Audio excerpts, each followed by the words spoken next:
Qəti demək lazımdır uşağa, məktəbdən.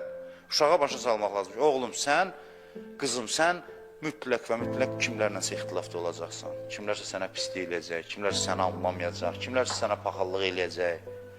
Kimlərsə sən ola bilsin, paxıllıq eləyəsən. Niyə övlad ananın üzünə qayıdır?